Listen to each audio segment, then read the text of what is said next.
Paano naging isa sa pinakamalalakas na pangalan sa Facebook ang isang dating sexy entertainer? At bakit?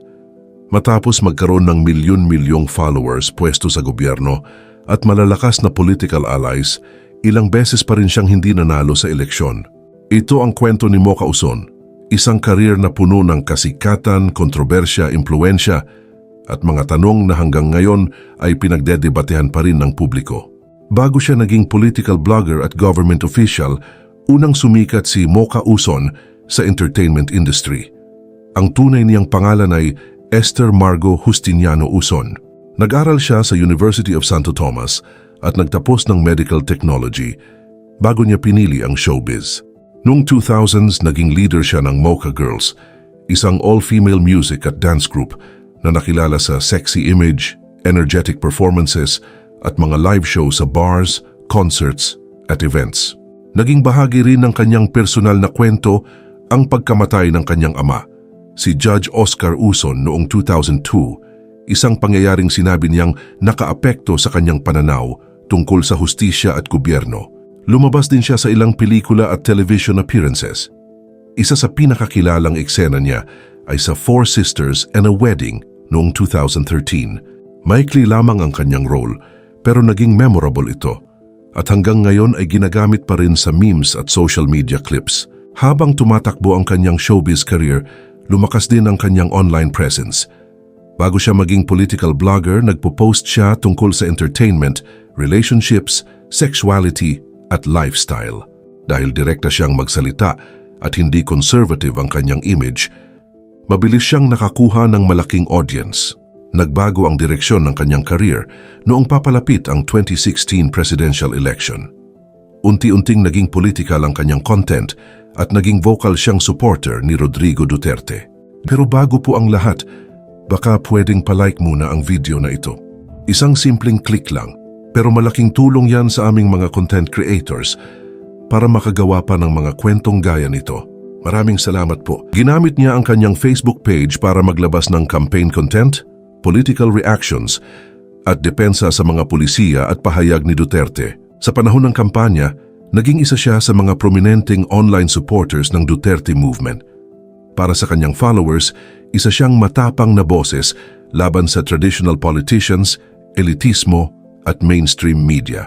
Para naman sa kanyang critics, naging bahagi siya ng agresibong political messaging at online propaganda. Dito lumaki ang kanyang impluensya pero dito rin dumami ang kanyang mga kritiko. Matapos manalo si Duterte noong 2016, nabigyan si Mocha ng mga posisyon sa gobyerno. Naging board member siya ng Movie and Television Review and Classification Board o MTRCB. Kalaunan, naging Assistant Secretary siya ng Presidential Communications Operations Office o PCOO. Pagkatapos nito, naging Deputy Administrator din siya ng Overseas Workers Welfare Administration o OWA.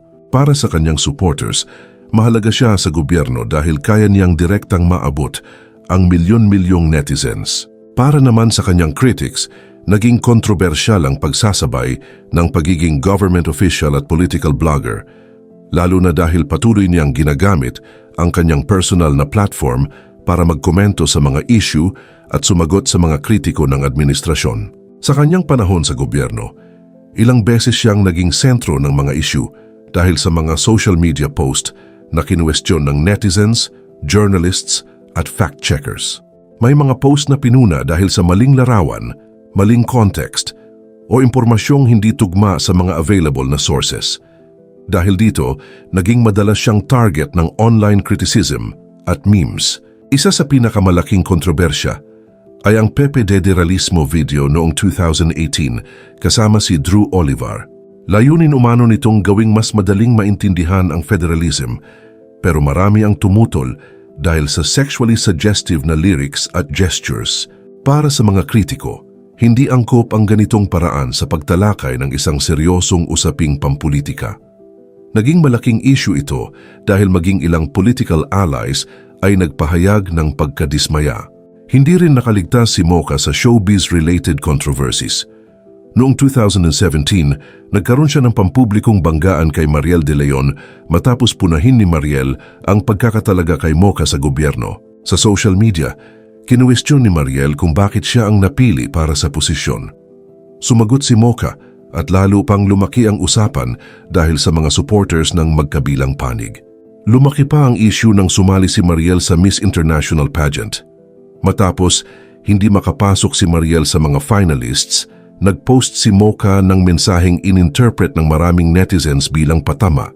Noong 2021 naman, kumalat online ang chismis na umano'y nabuntis si Mocha ni Robin Padilla. Mahalagang linawin na walang ebidensyang nagpapatunay sa claim na ito at mariin itong itinanggi ng mga sangkot. Si Mocha ay naglabas ng pahayag upang itanggi ang aligasyon, habang si Mariel Rodriguez Padilla ay kinondena rin ang pagkalat ng chismis. Hindi rin kinumpirma ni Robin ang anumang relasyon kay Mocha. Nanatili itong viral rumor at hindi dapat ituring na katotohanan. Sa kabila ng mga issue, hindi nawala ang kanyang followers. Ang kanyang Facebook page ay nanatiling isa sa pinakamalalaking political pages sa Pilipinas na may milyon-milyong followers at mataas na engagement sa mga post. Marami sa kanyang supporters ay mula sa Duterte base, OFW community, entertainment fans at mga taong naniniwala sa kanyang political views. Pero kung malaki ang kanyang online following, bakit hindi ito naging sapat para manalo siya sa eleksyon? Noong 2019, naging unang nominee siya ng AA Kasosyo Party List. Hindi nakakuha ng sapat na boto ang grupo upang magkaroon ng pwesto sa Kongreso. Noong 2022, naging bahagi naman siya ng Mocha Party List. Pero hindi rin ito nakapasok sa House of Representatives.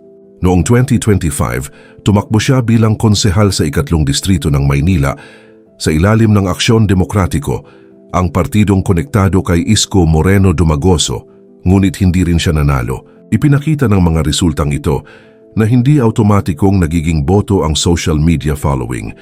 Ang kanyang online audience ay galing sa iba't ibang bahagi ng Pilipinas at maging sa ibang bansa, kaya hindi lahat ay maaring bumoto para sa kanya sa isang partikular na distrito. Sa local elections, malaki rin ang epekto ng barangay networks, local machinery, pamilya at matagal na relasyon sa komunidad. May epekto rin ang pagiging polarizing ng kanyang pangalan. Habang may mga solidong supporters siya, marami ring botante ang maaaring may negative impression dahil sa mga lumang kontrobersya. Sa eleksyon, hindi sapat ang pagiging sikat online. Mahalaga rin ang local trust, organisasyon at malawak na suporta sa aktwal na mga botante. Noong 2025 campaign period, naging issue rin ang kanyang campaign material na cookie ni Mocha, na pinuna dahil sa umano'y sexually suggestive na double meaning. Nasita siya kaugnay nito at ipinahinto ang material. Para sa kanyang critics, ipinakita nito na dala pa rin niya ang provocative style mula sa entertainment industry. Para naman sa kanyang supporters, bahagi lamang ito ng kanyang branding at campaign strategy. Matapos ang kanyang pagkatalo, nanatili siyang aktibo sa social media. Wala siyang kasalukuyang national government position pero patuloy niyang ginagamit ang kanyang platforms para sa political commentary, updates at suporta sa mga political allies. Mas mababa man ang kanyang mainstream media visibility. Kumpara sa panahon ng Duterte administration, nananatili siyang recognizable figure sa Philippine political internet. Pagdating sa personal na buhay, pribado si Mocha at bihira siyang magsalita tungkol sa kanyang relationships. Para sa ilan, isa siyang matapang na boses sa politika.